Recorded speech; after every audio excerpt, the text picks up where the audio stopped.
Good morning, everybody. Good morning. For those that don't know, my name is Stuart Schlossman, President and founder of MS Views and News, and we welcome you to a partnered program with MS Views and News and Neuroscience Centers of Florida Foundation.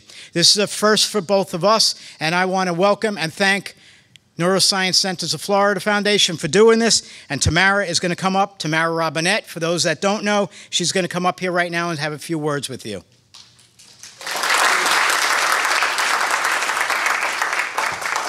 Good morning, everyone. Thank you so much.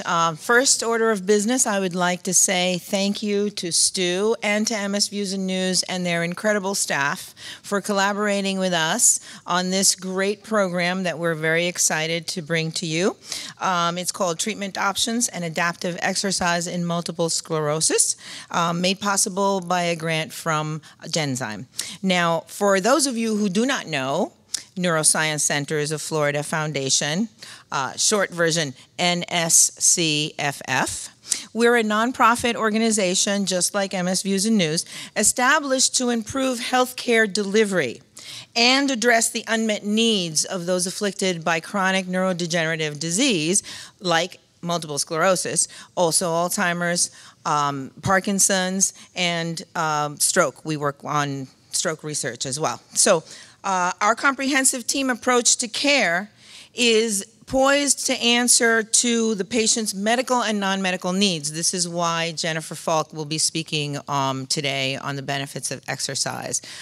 We want to help people get disease management, diagnosis, support services, and education, which is very important, so that patients and their caregivers can stay at home, stay at work, stay out of the hospital, and enjoy their quality of life. So thank you very much.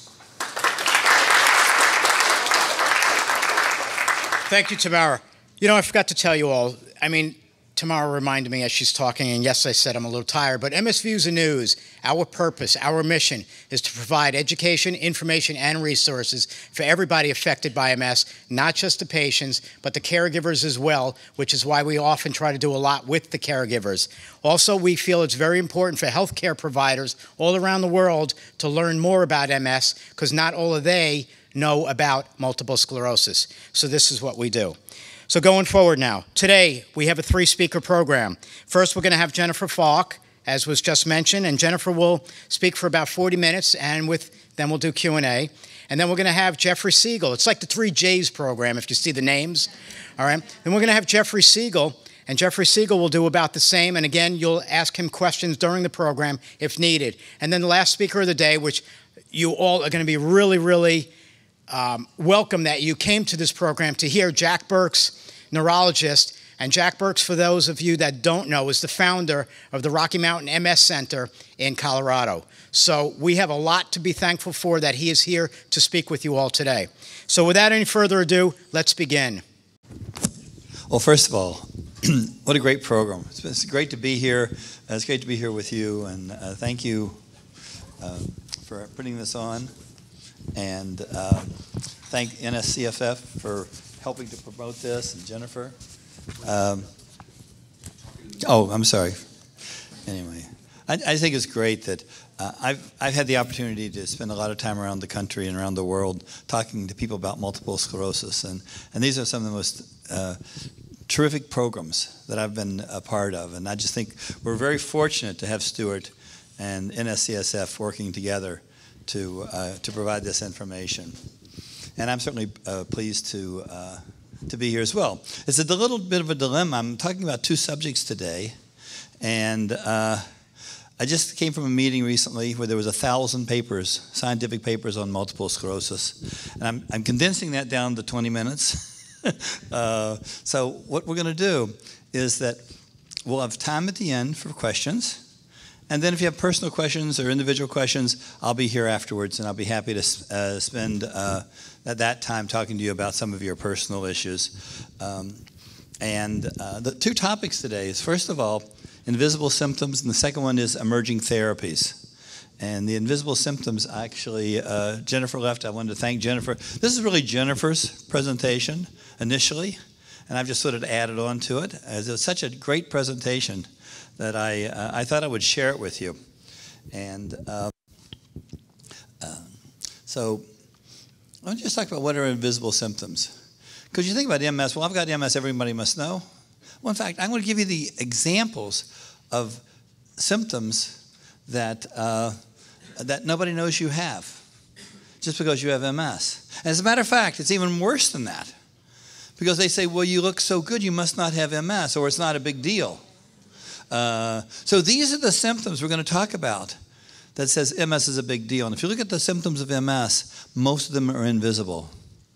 And so it's important for you, I think, to understand what these symptoms are and how to deal with them and how to get questions about them. Because even when you go to the doctor's office, you walk in, okay, fine. And the doctor says, how you doing? And you say what everybody says, fine. Well, you look good. You say you're fine. Okay, well, then let's not worry about your MS, huh? But in fact, there are significant issues. So today I'm going to talk about stress, fatigue, depression, emotional control, memory and thinking. And if you think it ends there, wait to the next slide. What about this? Dizziness and vertigo, lightheadedness, trouble with your balance, heat intolerance. How many people have heat intolerance? When it's hot, they can't, yeah. How many times you talk about that with your doctor? How many actually talked about that with their doctor? A few. Okay, good. I'm glad more of you are doing that. But usually we don't talk about that because you can't see it. So therefore, well, why am I even bothering to talk about it? Muscle spasticity and stiffness, pain, swallowing, speech problems. And okay, so it ends there. Doesn't end there. Now we're going to talk about the forbidden topics of multiple sclerosis, the bladder problems, the reason that people don't go out at night, the reason that people totally become isolated. They don't want to talk about it, they don't want to deal about it, they won't even go to the movies. Bowel problems, oh no, nobody talks about that. But I can tell you, it's a miserable feeling for people with trying to develop their best quality of life.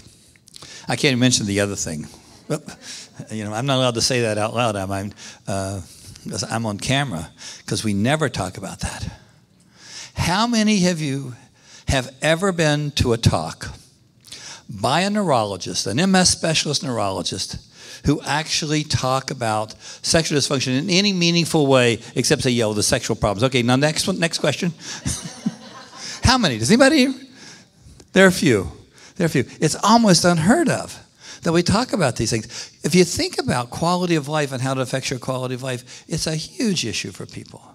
Most people are young, they're active, they have libidos, they want to have sexual satisfaction, and then they get multiple sclerosis. And we say, well, that's just not something I can do with multiple sclerosis. I'm too tired, or I'm too stiff, or I don't feel attractive, or I'm afraid I'll have a leak of my urine. There are all these issues. And so we just don't talk about it, and we just don't do it. And we wonder why the divorce rate goes up. Well, my feeling is very strong that you have the right to a satisfactory sexual life. And by George, I'm going to talk about it today as I'm going to end this part of the talk. I have to say, I was at a patient group in Wisconsin, sort of rural Wisconsin, a lot of very conservative people in rural Wisconsin. And I spent an hour talking about sexual health and multiple sclerosis.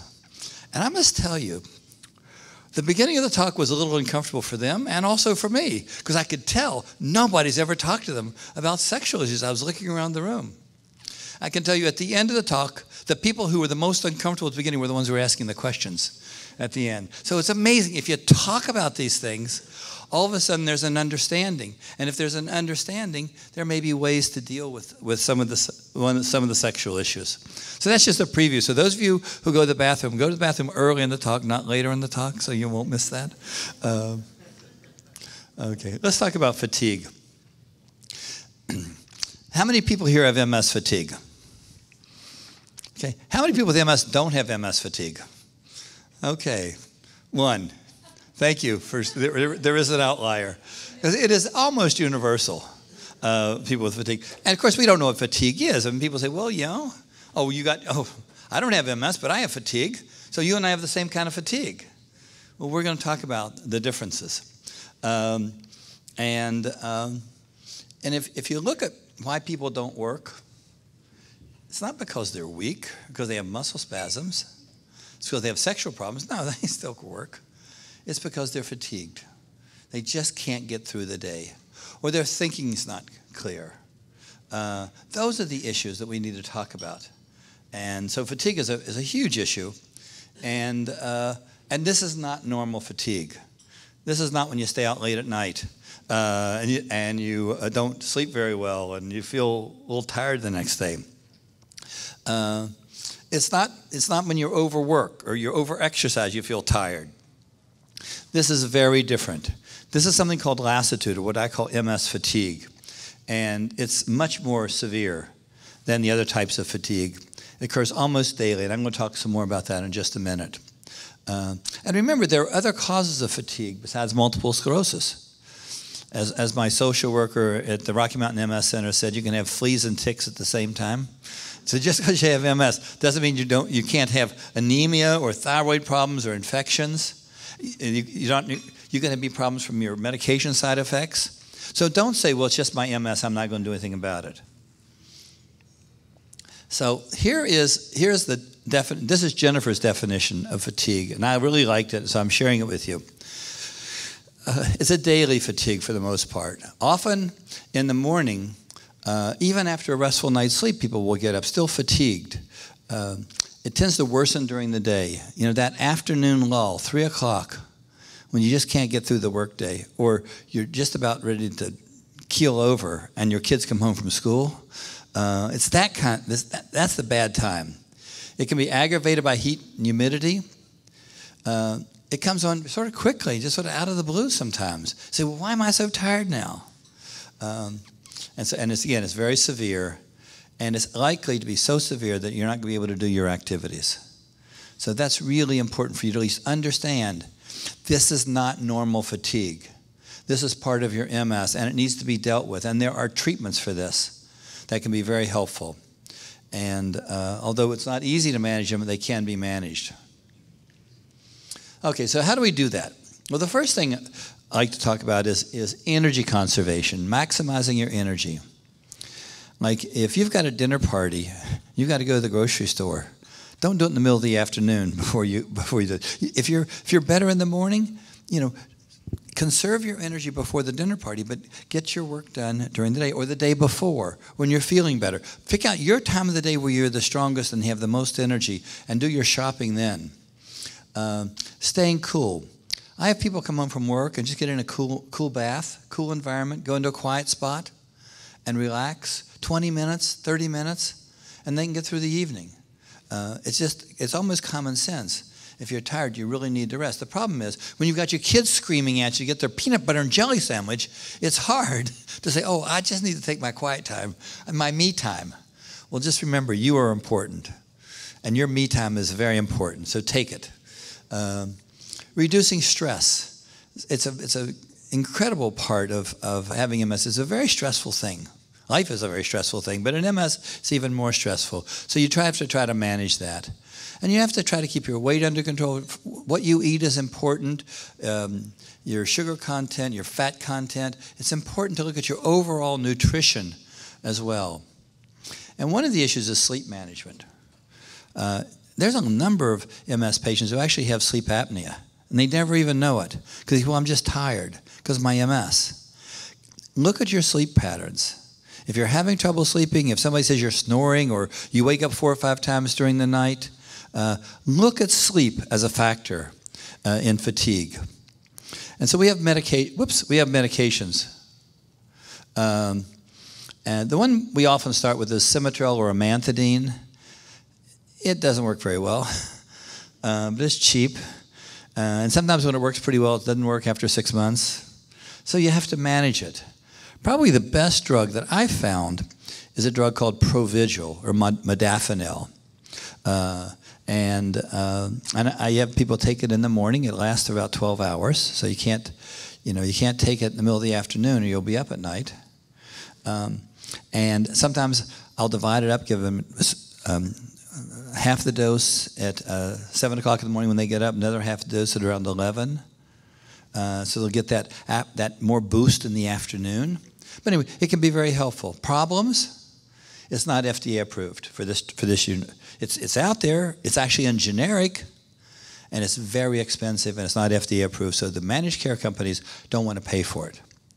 So my thought is get your doctor to do their best to get this approved, because it is very helpful for people.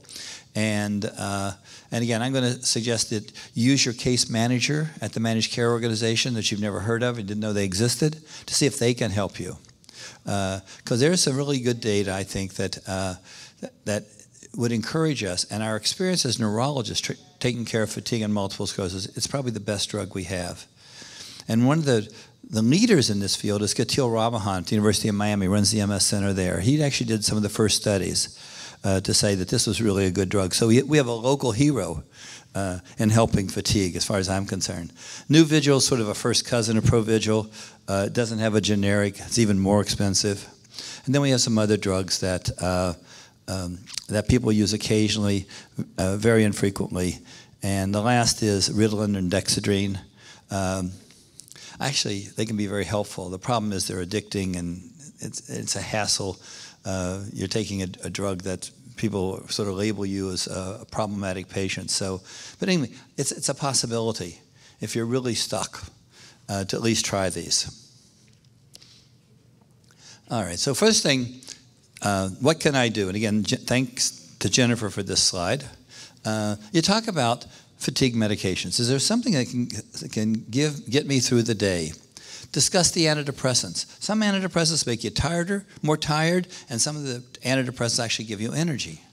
So talk to your doctors about, if you're on an antidepressant, what antidepressant are you on? Is there anything that you could get that might give you more energy rather than less? Make sure that you're up on your vitamins. You know, we're recommending vitamin D these days. If you have a low vitamin B12 level, guess what? You're going to be tired. So check those things. Manage your activities and prioritize. I don't have to say any more about that. Figure out what you want to do, what you really need to do versus what you're doing because your kids want you to do it or because your next door neighbor wants you to run an errand for them. Prioritize those. And again, think about the time of the day where you have the most energy and the least energy. And unfortunately, next one is get organized. Isn't that terrible? Somebody stand up and say you have to get organized. So you actually organize your day. About this is, considering my fatigue issues, I need to do this first and this second, and I need to have my time, organize my time to rest, take a cool bath, go sit in a quiet room, listen to some quiet music, or do visualization or self-hypnosis or guided imagery or whatever you want to do to sort of relax yourself. And then getting organized and planning ahead. I'm going to switch to stress. The stress that people go through, I don't have to tell you about. You know that. You could give me the lecture on stress. Just getting the diagnosis of what that means, the lifestyle changes, the financial issues. It's enough to drive us crazy. And the system doesn't help us in those areas either. So we're really left alone, I think, way too often. And MS can cause stress. And if you're under stress, you can have more symptoms. So therefore, stress is a huge overlooked area to deal with. And I think that essentially everybody should have some stress management techniques. And certainly if you have MS, it's critical. So look at your stress management technique possibilities and try to adapt to one that works for you. Some people love biofeedback. Other people love visualizations and things like that. Whatever works for you. And you might need some help doing that. And there are counselors who can help you with that. And so I recommend, obviously, stress management, counseling, and some short-term medication. I don't like these medications. Xanax is probably one of the most prescribed drugs in the United States. And it's just not right for most MS patients, because you get addicted to them, you get habituated, you need more and more. They only work for a couple of weeks, and then you have to have something else. So if your mother dies and you're under stress, yes, you bet. They're very helpful. But if you say, I need something for the rest of my life because I have chronic stress, this is not a good idea. So that leads into depression, because stress often leads into depression. If you don't manage your stress right, but there are two kinds of depression that I want to talk about. And the first kind is what I call the depression that most people with MS get.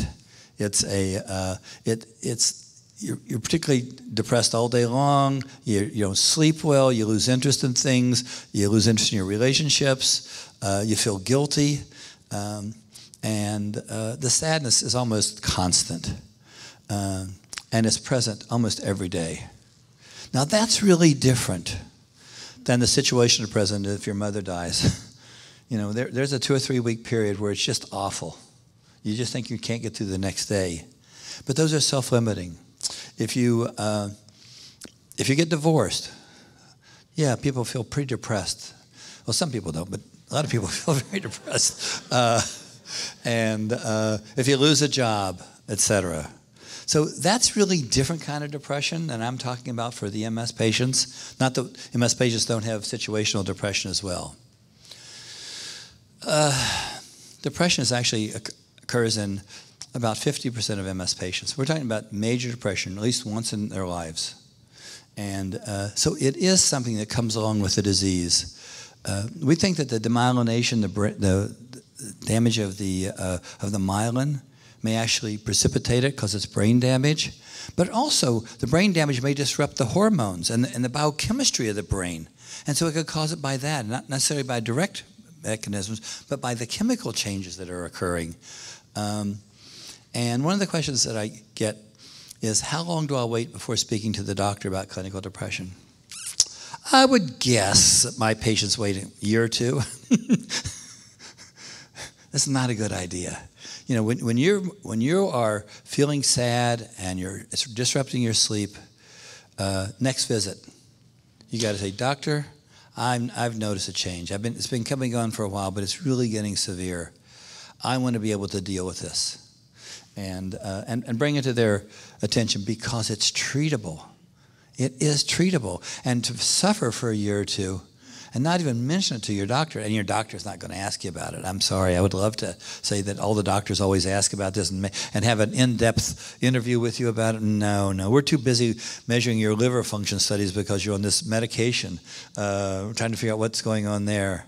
So you have to take some responsibility in bringing this to your doctor. And when I see a patient who walks in and they feel terribly depressed, you can just, you just see it. I say, how you doing? Oh, I'm fine. I'm fine. Because that's what we're supposed to say, because that's what we've been taught as we grow up. Well, you're not fine, and the doctor needs to know about it because he can help you or she can help you. So don't wait. There are medications for depression, and then there's psychotherapy for depression. I can tell you, do both. The combination of counseling plus medication is much better than either one separately. So I strongly recommend you get some counseling as well.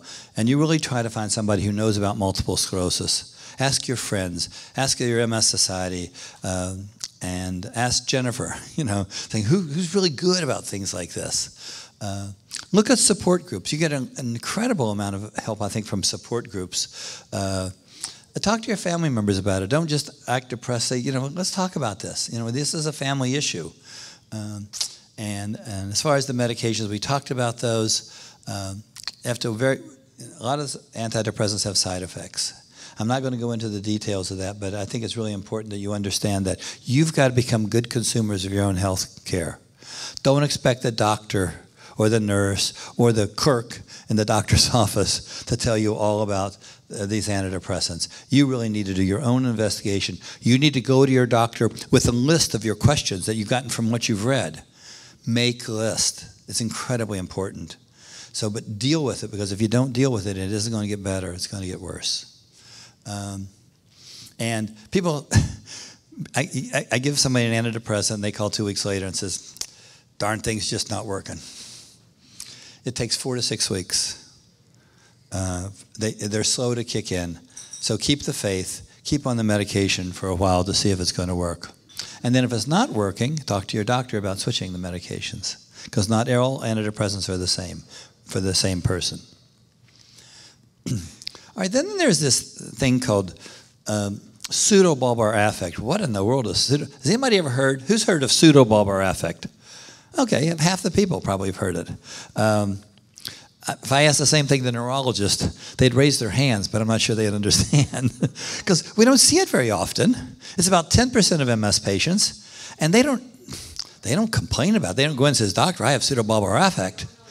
But if I'm paying attention to it, and I ask the patient, is this, working person, and they're well groomed and everything. He said, "How are you doing?"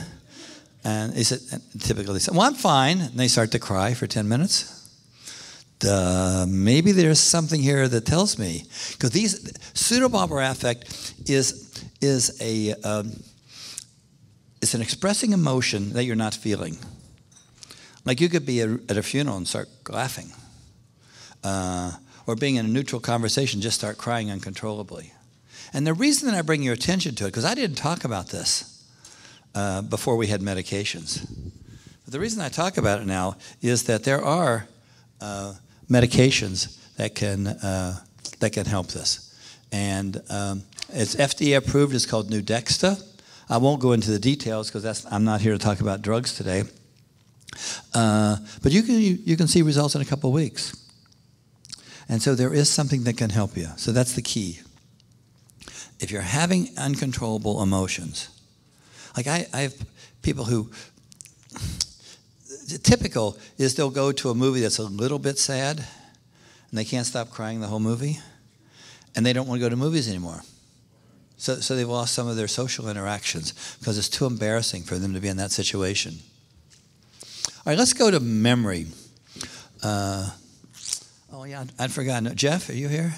What was the things that cognition, and what was the third thing? I thought that was very funny. I thought it was very good, and it's so true because we do have problems with our memory and our thinking when we have multiple sclerosis, and over 50% of the patients have it, but probably less than 10 or 15% actually recognize that they have it. Because I'll just have MS, or I'm just tired, or I'm just stressed, sort of stuff. And so the key is to try to articulate your memory difficulty. And some of the things that I see in patients is that they have short-term memory problems. They can tell you what they did 10 years ago, but they can't tell you what they did yesterday quite as well, or they can't quite put it together. They're having trouble recalling. They have trouble learning new information. One of the things that I see most in the people that I take care of who work is that they're middle-level, they're usually in middle-level jobs. I define middle-level jobs as sitting out in a cubicle, open, with a whole bunch of other people in cubicles all around them, interrupting them all day long. Then there's no privacy. There's no sanctuary for you. And so you start a task, and you're pretty much on task, and somebody interrupts you. And then you get back to that task, you have to start all over again. Because you can't maintain what you were learning before versus what you have to do now. And so the work performance goes down, et cetera, and people lose their jobs. Well, what I do is I try to work with the employers when this comes to my attention. I say, okay, why don't you give this person a corner office? Because they've been a good employee, and you put a door on that office with a lock on it so nobody can come in. And you put in shades so they can actually pull the shades down. So when that's there, that means they're working. Leave them alone. They do one task at a time. They don't have to retain stuff because they don't get interrupted. All of a sudden, their work production goes up tremendously, and everybody's happy. But if you don't recognize that this could be a problem with MS, guess what? It can't be attended to. The last problem is executive function. That's a little bit harder to describe for me. Is that, this, and this, and you've got that pretty good. It's hard to put them together to try to get an overview, an overpicture of that. The executive function is how you control all the thoughts and to put them into a coherent plan. So you have fragments, but you can't put them together. I could give you a lot of examples, but I won't. But I can talk more about it later if you'd like. All right, so how do you manage cognitive problems? Well, the first thing I look at is medications. It's an amazing number of medications that people take. They're going to have cognitive problems. And then I look at anxiety and depression, because people who are anxious or depressed don't think they think very well, but it may not be a cognitive problem. It may be another psychological issue. And then we talk about cognitive retraining. There are programs available to help people think better, to improve on their cognitive ability. So it isn't something, well, there's nothing can be done. There's a lot to be done. And ask your doctor about those. One of the things we've been trying recently is Alzheimer's drugs. If it helps Alzheimer's, they've got memory problems, thinking problems, well then surely it's going to help multiple sclerosis. Not in my experience. For whatever causes the cognitive issues in MS is not the same as the Alzheimer's. So we keep trying these drugs, but I've not been very impressed. If you've tried them and you really feel they've helped you, would you hold your hand up? That'd be like, because I don't get many people who hold their hand up. A lot of people have tried them, but they sort of get discouraged after a while. All right, dizziness and vertigo. Do you know what vertigo is? The spinning, the lightheaded, the spinning sensation. It's actually pretty common. People feel a little off balance. When Jeffrey was here, everybody's off balance a little bit, but in MS patients, it's noticeable to them. Often, people outside don't, their workers and stuff don't really notice it, but you notice. I'm not quite as steady as I'd like to be, it's from a problem in the brainstem back here, in the part that connects the top part of the brain to the spinal cord, and so and often it'll improve, but doesn't necessarily get better all the time. So the key is to try to find ways to say, yeah, are there exercises I can do? Are there things that I can do to help myself? And talk to your doctor. There's some medications like Antivert and Valium. The problem with them is they can cause fatigue. So you have to really, it's a balancing act. Dramamine, imidacloprid can also be helpful, but again, the drowsiness is an issue. There are people who specialize in vertigo rehabilitation therapy or dizziness rehabilitation therapy, and it's maybe something worth looking at for you. And as a defensive mechanism is that I think everybody should have a card they carry with them that says, I have multiple sclerosis, because you get caught for speeding, for example. You're going to be in jail. They ask you to walk the line. You have a little card, and the NSCFF has this card, and other organizations have it. I saw Dr. Steingold. He actually gives it to all of his patients. Has his name on it, saying I verify that they have. So it's amazing. You'll get from an antagonistic police officer, you'll get somebody who says, how can I help you?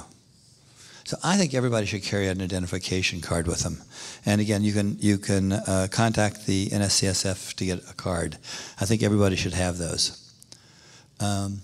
Heat intolerance. Why does MS cause heat intolerance? Well, it turns out it may be the part of the brain is to keep us cool. And if that brain is damaged, then that may not have that sensation. The heat may be just become intolerable, and also remember, myelin is an insulating material, and if you lose the insulation, like you do in multiple sclerosis, it takes a lot more energy to get those messages through, because the insulation allows it to go really fast.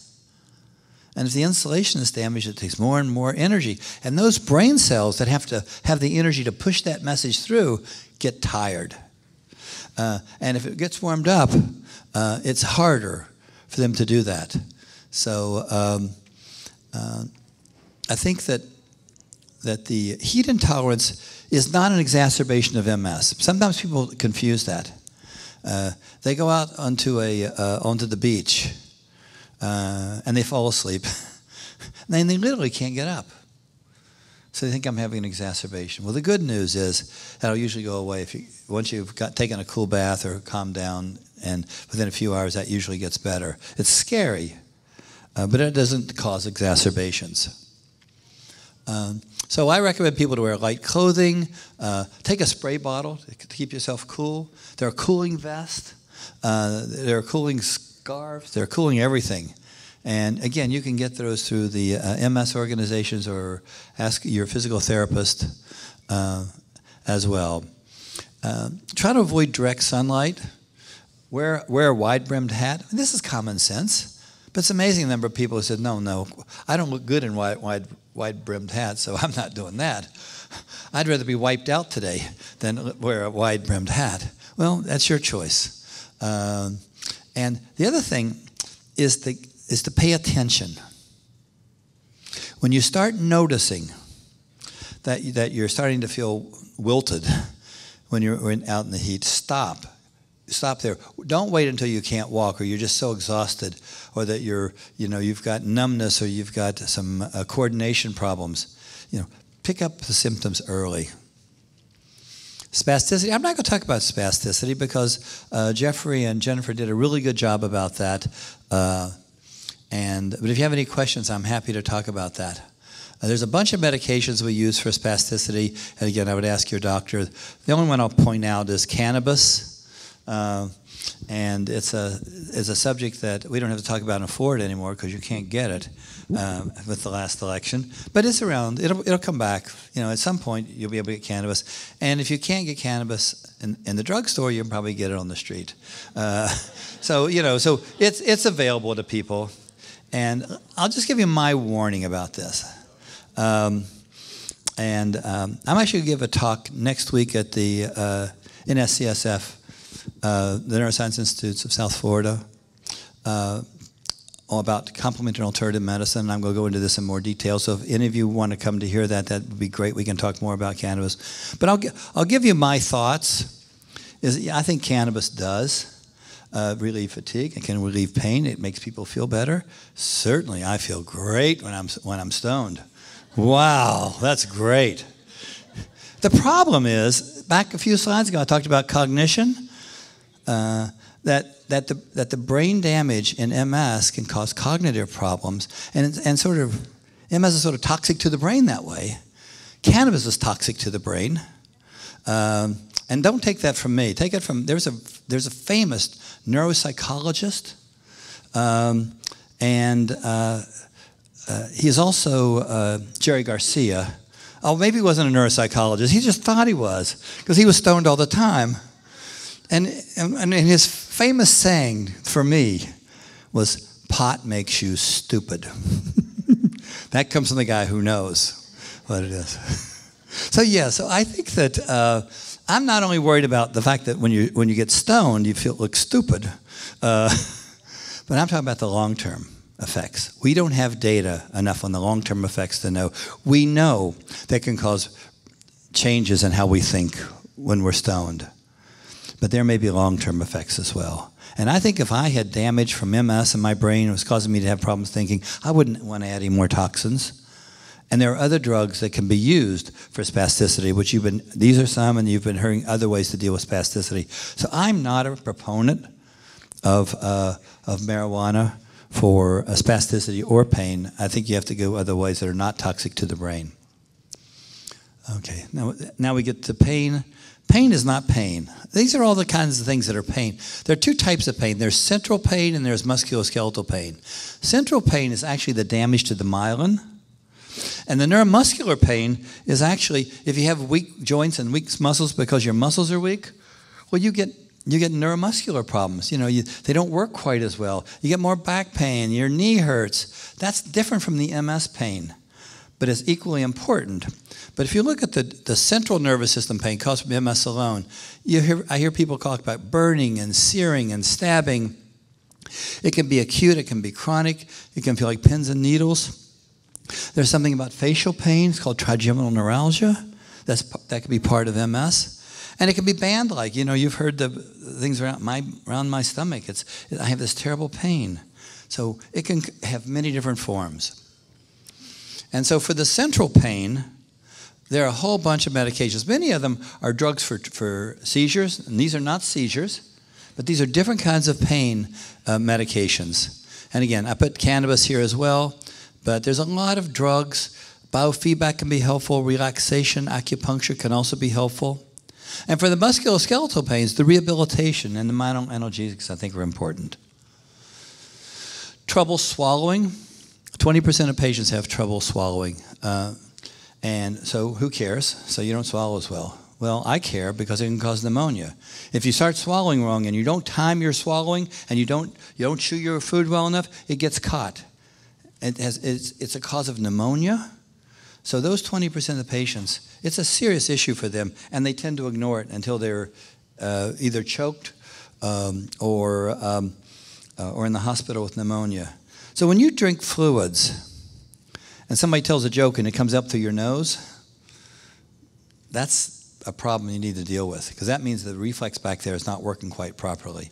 And the speech and language pathologist can help you deal with that much better. So there is help available. Bladder problems. 80% of the patients. There's different kinds. The most common kind we see is the bladder empties too quickly.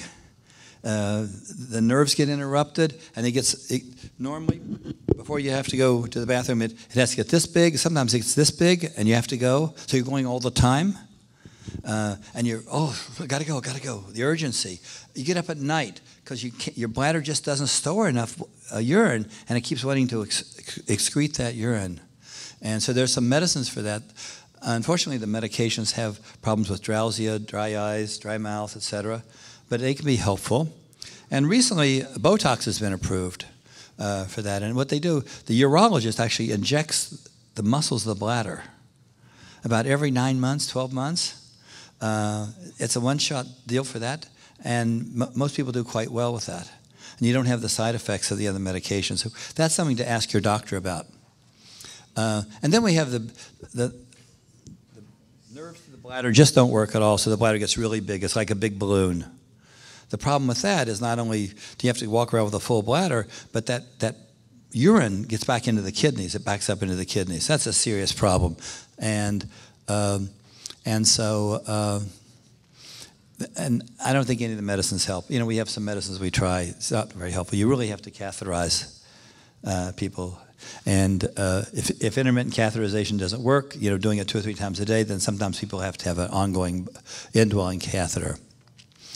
And then we got this other problem. If that's not enough, we've got an incoordination between the wall of the bladder, the muscles in the wall of the bladder, and the sphincter where the urine drains. Now, normally, when the wall of the bladder contracts, the sphincter relaxes. So you get contraction here, relaxation here, and you void. When you're finished, the sphincter contracts again, and so you don't leak. Well, sometimes there's a disconnection in MS. It's called dyssynergia. It has a fancy name. And there are treatments for that as well. So here's some tips that I thought I would share with you about bladder, because it's really a problem at night. People who have to get up 2 or 3 times a night to go to the bathroom don't function very well the next day. So watch your fluid at night. Drink less caffeine, less alcohol, and don't drink a huge bottle of water just before you go to bed. I mean, it sounds like common sense, but the fact is we've been told you have to drink a water. Well, maybe that's not a great time to do that.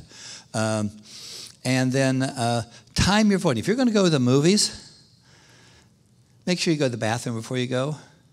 If you're like me and you're going to give a lecture, I went to the bathroom before I gave my lecture. Time your voidings. Kegel exercises. You know what Kegel exercises are? Where it's like you want to stop your urination in midstream. How do you stop that? That's an exercise of the pelvic floor. That's helpful. That's really helpful with the bladder. Put grab bars in the bathroom. The one thing I don't want you to do is to fall. Falling is a disaster. You break your hip, you break your femur, it just increases problems. So you really need to be careful when you're in the bathroom, getting up from the toilet, that you don't get dizzy and fall. wear clothes that are easily removable. I mean, if you're going to go to a public bathroom, you need to make that efficient. So think about that before you go out. Wear pads if needed, and don't be embarrassed to get help in the bathroom. If you're really having trouble with your mobility getting in and out of the bathroom, have somebody help you get in and out of the bathroom. Bowel problems. I'm not going to talk about bowel problems as much as I'd like to today, but bowel problems are a huge issue. Usually it's constipation. Sometimes it's diarrhea. But they're major issues.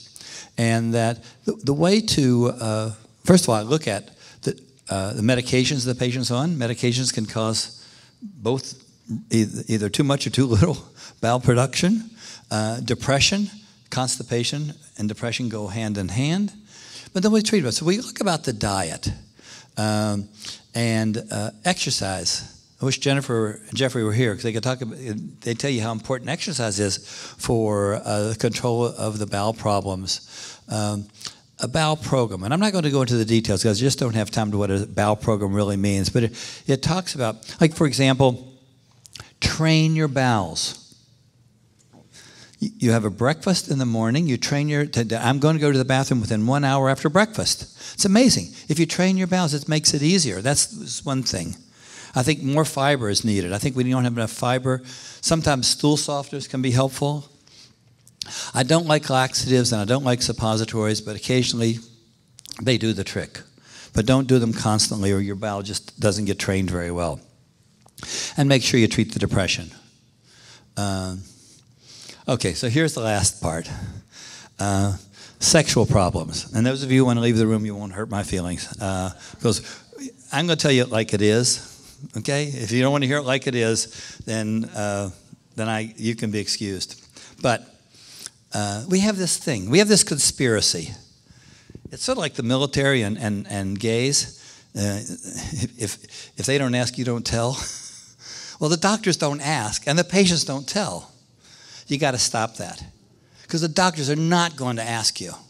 If they have a good nurse, maybe you'll get something. Or maybe there'll be something on the form that says, you have sexual problems, or maybe you check it, but nobody pays attention to that. You have got to bring up saying, doctor, I'm having a problem. And can you do anything to help me? Or can you refer me to somebody who can help me? Because the doctors may not know much more about sexual problems than you do, frankly. So anyway, we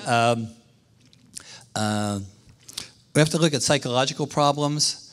Medications can affect it. 70% of women and 90% of men can complain about it. And so I divide the sexual issues that for everybody, men and women. Then I have for women, then I have for men. So, and these are the last few slides. I think it's important that you understand about how the sexual system works and why yours isn't working right, so get educated. Get some emotional support, including counseling if necessary. There are things called sex therapists. No, we're not talking about the pornography store. We're people who are actually certified sex therapists. They're fabulous. And I must tell you, the first time I gave a talk like this was like 30 years ago at the National MS Society meeting in Sacramento at a hotel. And a sex therapist was there. I'd never met a sex therapist before. And she had a table full of toys that I didn't know what they were. I was embarrassed because I gave the neurologic part of it, but she gave the practical part of it. And it was one of the most enlightening. Everybody walked away with a smile on their face saying, yeah, there are ways to deal with this. Unfortunately, right next door was a Southern Baptist convention. And they kept trying to come in to see what was in there. So be careful where you talk about it, I guess. But education is important. And I like you to think about redefining sexuality and intimacy.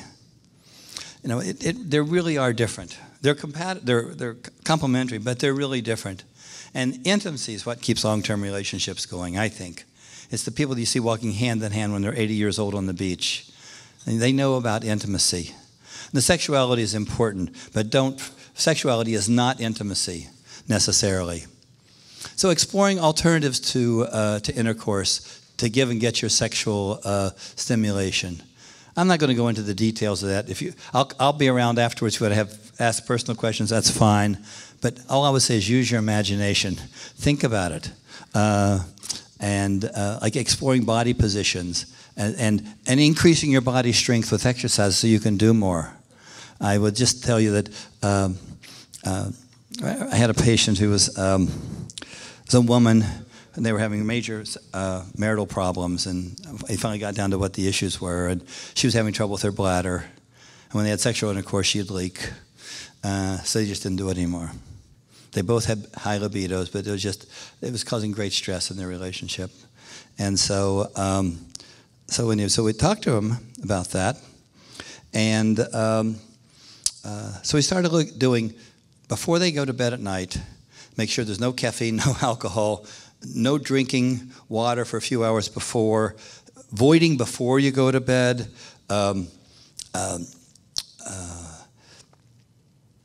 consider other positions I'm trying to think, how do I say this without offending anybody, other than the missionary position. Because what was happening, they were in the missionary position all the time. That's what sex, missionary position, and that was putting pressure on the bladder. So we worked with them to go back to side, decrease pressure on the bladder, put a towel under them. I mean, simple things, so that they were able to have very satisfactory sex relationships. And there were a number of other things that we did as well. But we're talking about common sense sorts of things, but you don't think about, because you don't even talk about this. You don't talk about sexual things even with your husband or your wife or your partner. So, in women, generous lubrication. There is no such thing as too much lubrication. Okay, period. There's not. Lubrication is incredibly helpful. And don't use Vaseline. Vaseline sticks around, you get bacteria in it, and you can get infections. Use water soluble. And really explore alternative stimulations like vibrators and other sex toys I'll tell you about later if you want to come up and ask me. Do relaxation techniques. Try to be relaxed. Because a lot of people have like muscle spasms and it's painful and all this sort of stuff. So the key is to try to relax, to decrease the spasticity and the pain. And one of my best friends is Randall Shapiro. He's one of the biggest MS doctors in the world. He writes the textbook on symptom management. He talks about frozen peas. Women who have uncomfortable feelings in those genital areas, take a bag of frozen peas for about 15 minutes beforehand, and it goes away. See? Nobody knew that. Now you know it. And again, the Kegel exercise can be helpful. For men, we all know about Viagra, Cialis, and Levitra, but there are also suppositories you can put in the urethra, little pellets, or you can do a penile injection. You think that's terrible? It's actually very easy. It increases the blood flow and can create an erection for 60 to 90 minutes. So there are ways to do it. Some people use vacuum pumps, and surgical implants are even possible. So anyway, I'm going to end my talk right there, and I'm going to go to another talk, which I'm going to do very quickly. People always like to know about what's new, what's coming up. So I'm not going to talk anytime today about the current therapies.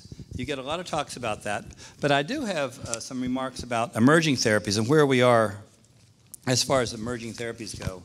There are a lot of new trials. There's probably 35 or 40 trials right now going on in MS. It's incredible the amount of work that's being done. This meeting I was just at had an enormous number of things I hadn't even never thought about for MS, but they're doing these trials now. They're starting to get interesting results. And the most important thing about it is that most of the trials that I heard about at this meeting were about progressive disease. We have no treatments for progressive disease that are FDA approved. So for you people who have progressive symptoms, take heart. And the first thing I was going to talk about was stem cells. So everybody wants to know about stem cells.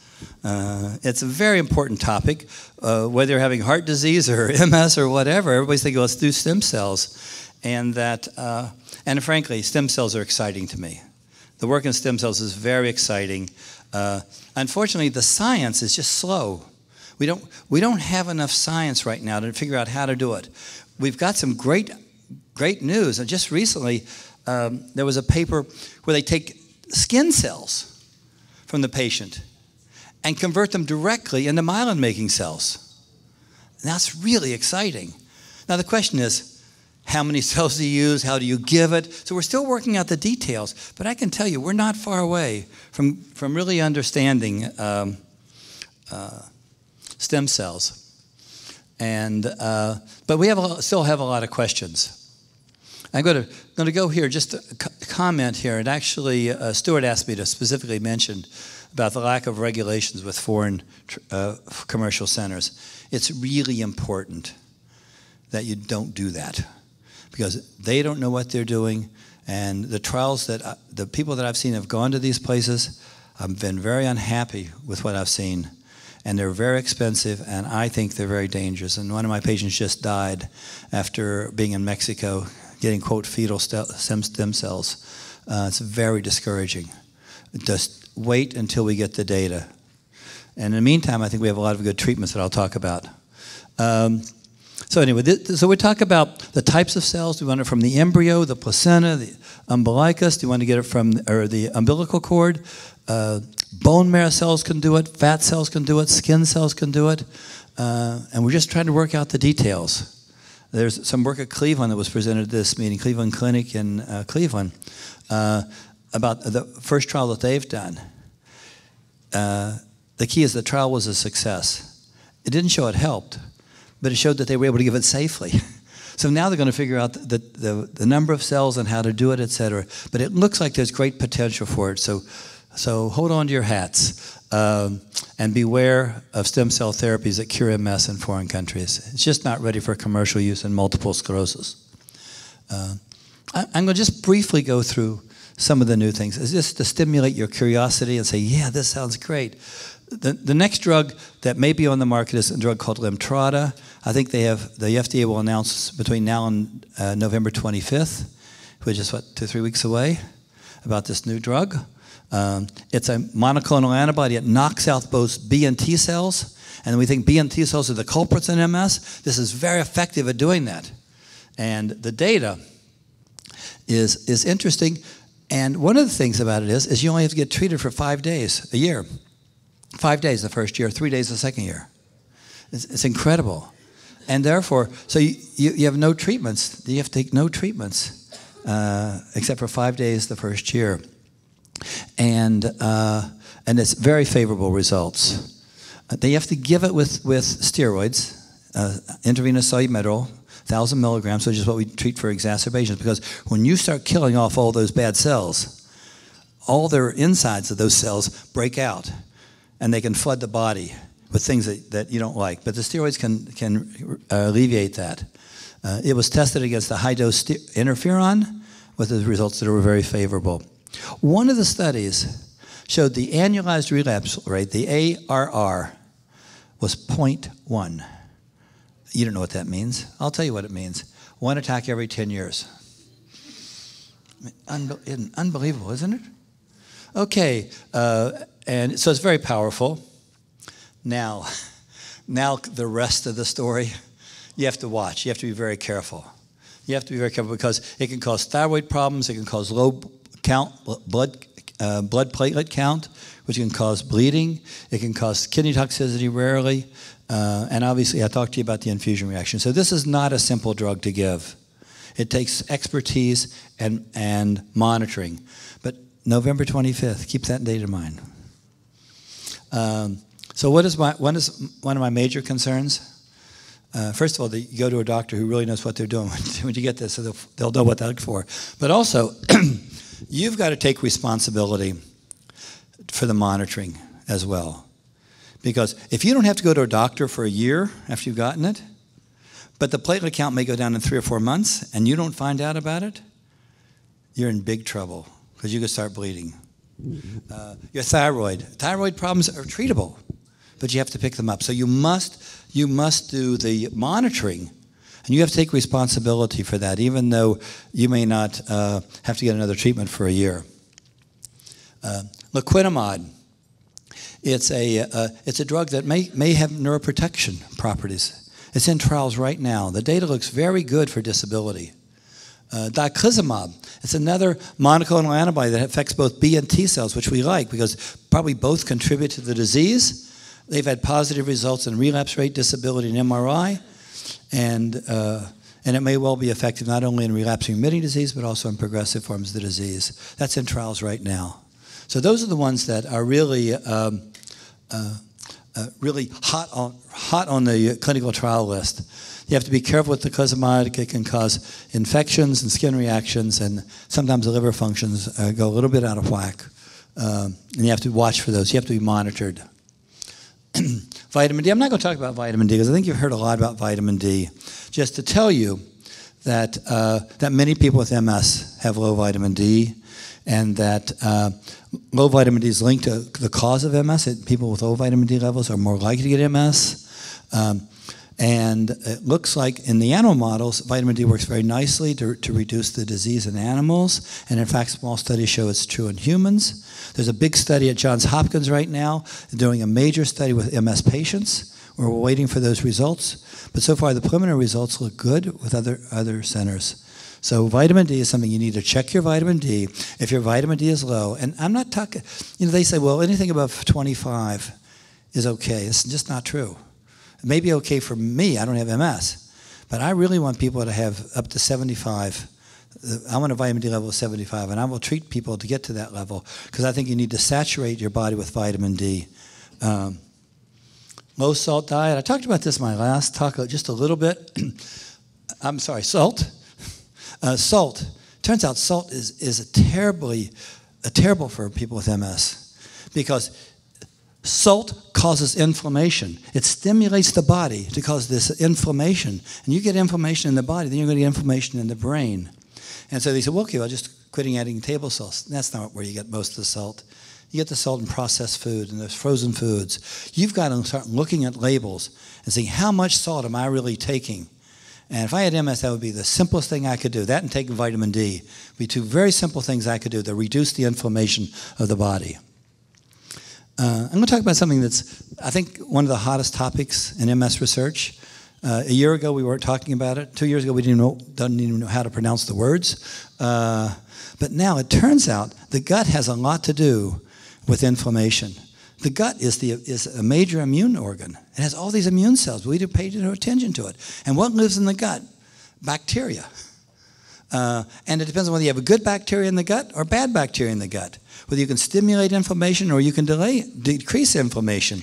And we have some data that's very interesting. And but it may well be that the contents of those bacteria in your gut will determine your multiple sclerosis. So now you're going to hear a lot more about it. We don't have enough data now to make specific recommendations, but you heard it here first. How do we get to this? We got to this because of the parasites. We know that MS was around the world, was not around the world until just recently, until the last 10 or 15 years. It was mainly in Northern Europe, northern part of the United States, good hygiene, no parasites, and all these other countries had parasites. And they didn't have MS. So now we got so smart, we can treat parasites now. So we started treating the parasites. And guess what happened? The parasites went away. It's great. And the MS came up. And there's some work from Argentina that says that if you treat people if the parasites are high, the MS is bad. If the parasites are low by treatments, then you can make it worse. So treating parasites may have another effect than just decreasing the parasites. It may actually cause the MS to be worse. And there's a study in the University of Wisconsin and another study in England on multiple sclerosis patients right now. So we're going to see more about what parasites have to do and what the gut has to do with multiple sclerosis. We may find an entire new way to treat multiple sclerosis by just looking at the gut. That's exciting to me. And I'm not recommending you go out and eat dirt, please. That's not the point here. Okay, let's get more research. Very quickly, I'm going to go through other therapies. Gilenya, that's the oral drug for relapse remitting that works very nicely. We should know data from a primary progressive trial within the next 2 or 3 months. I mean, it's been done. They're just doing the data now. If it's true, we'll have the first treatment for progressive MS. And the same thing is there's a Tisabri trial on secondary progressive MS. It's currently available, but it's not used for progressive MS. But if it shows to be positive, you can bet it's going to be used. There are a number of Gilenya-like drugs that are being tested to see if they can get the same effect. what we found, next one is reducing B-cell inflammation. And I'm not going to go into the details of immunology, but there are T cells and there are B cells. The T cells are the cellular part of the immune system. The B cells are the antibody, the humoral part of the immune system, the blood component part of the immune system. We always thought MS was a T cell disease. And so all of our treatments have been directed at T cells. Well, we were wrong. It's also, in addition to T cells, it's a B cell disease. So now we have these new treatments for B cells. So now that we know the B cells are can be bad boys, we're now developing treatments for it. The preliminary data for these 3 drugs is outstanding. They're still in clinical trials, but I'm very optimistic that we'll have B cell treatments soon in multiple sclerosis. There's some T cell vaccines. The statins are being looked at for because they also decrease inflammation. You know, that's an anti-cholesterol drug. And there's some preliminary data that looks good. There's a vaccine where you can take the T cell receptors, the parts of T cell membranes, and combine those together in a vaccine. That looks really interesting. They actually increase the immune cells, the good immune cells. They're T regulatory cells. The T regulatory cells are the ones that control the other T cells and keep them from being bad boys. There's an antibiotic called minocycline. It's a tetracycline-like drug. They're doing some work in Canada. It may be helpful as an anti-inflammatory. There's some other inflammatory cells called mast cells. I won't go into details about that, but there may be a treatment to decrease mast cells. If you decrease mast cells, you may decrease the entire immune system attacking the myelin. Interesting results. Estrogen. Women who get pregnant tend to have a sort of a honeymoon period. They don't have attacks that much during pregnancy, so maybe that's because of the estrogen. So they're now starting to give estrogen in clinical trials, and it's not available commercially. But the data is mixed, but there's some data that looks very interesting, so we'll keep our eyes out open for that. There's a drug, an anti-infectious agent that may be helpful. There are some, you take myelin, the next one is myelin basic protein. You divide that into just the certain parts of that protein. You combine it, and you put it under the skin, and you can tolerize the immune system. It doesn't attack myelin anymore. Fascinating. Why, if you give it in the skin, does it work? Because the skin is another immune organ. The skin has lots of immune cells. So anyway, so that's very exciting work, and that's coming out of Europe.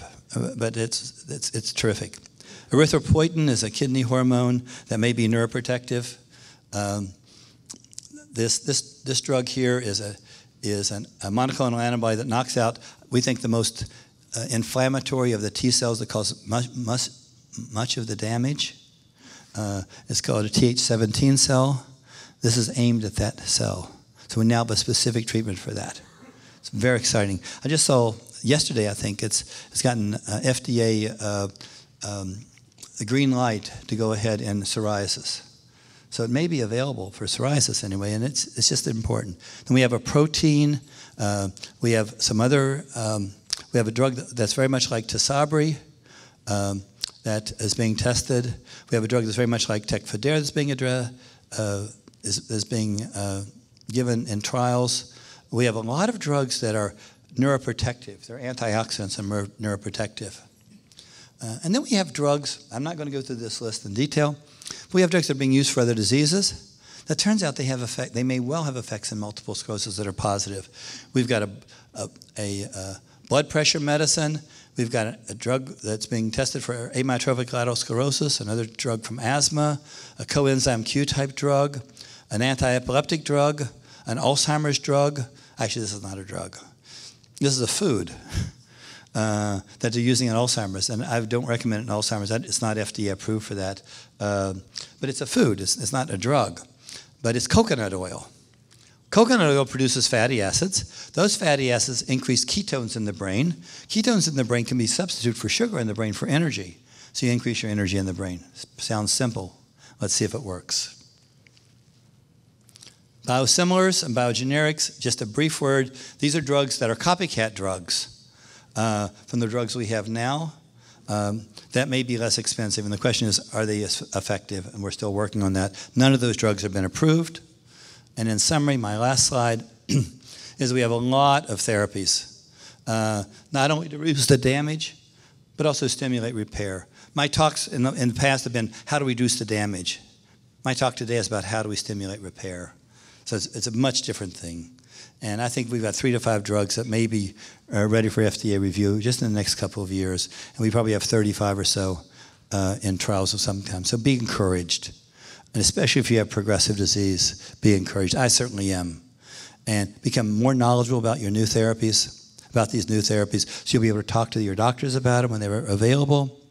And also, make sure you share your decisions with your doctors. Talk about what's best for me, doctor. These are my preferences about how I deal with life. And you put that into perspective of what is available for me. And last but not least, therapies do not work if you don't take them. Keep that in mind. You've got to be adherent to your medicines, or don't take them. Find another drug where you are. Thank you very much.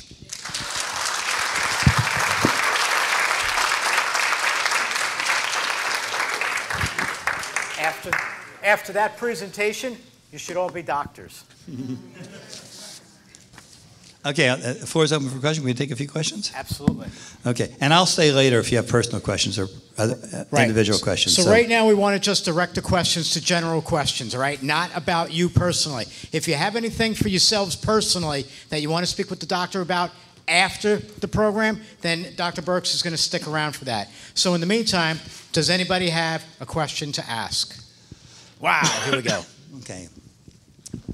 I heard from a friend that medicine's coming out soon, like next week, which is an injection that you take every 2 weeks.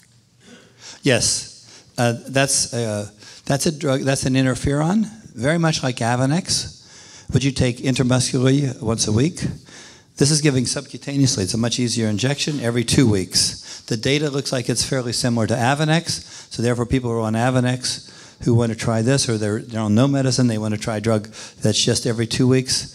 It's been approved, and it's in manufacturing right now to be distributed very shortly. The name is Plegridy. Plegridy. I wanted to ask about comparing Provigil to New Vigil. New Vigil, seeing as how it's supposed to be a 24-hour drug type of thing, how do you go to sleep? No, it's not. It's not. It probably lasts 2 hours more. So instead of 10 to 12 hours, it's probably 12 to 14 hours. So you can go to sleep. You have to take it, make sure you only take it in the morning, where Provigil, I can give it about 11 o'clock in the morning and still get people to sleep. Somebody sent me a text message. They want to know what are the names of the different medications that are out there for people with bladder issues. Oh, well, there's about 15 of them. I had a slide. I took it out. There's lots of bladder things. I would suggest you go into Google and say medications for bladder. They're almost all anticholinergic drugs. They have the same action. Unfortunately, they have the same side effects, which is dry mouth, blurry vision, dry eyes, etc. But they all fit in the same category of anticholinergic drugs, except for Botox. And Botox is the new kid on the block that has a different mechanism. But you have to have an injection in the bladder by a urologist. What does anticholinergic mean? It's just, there's the cholinergic nervous system. The cholinergic, it's a chemical type of transmission. And so it's, to go from one cell to another, there's the cholinergic system does that. This knocks out that, so therefore you don't get the stimulation of the bladder constantly. That's the simple explanation. Any other questions? Does that mean that the doctor spoke about everything? Oh, I see a hand. All the way in the back. All the way in the back. Mr. Papillon. Steve McQueen. Thank you again for coming. It's really been a pleasure to see you all again. Most of these are old faces, so thank you.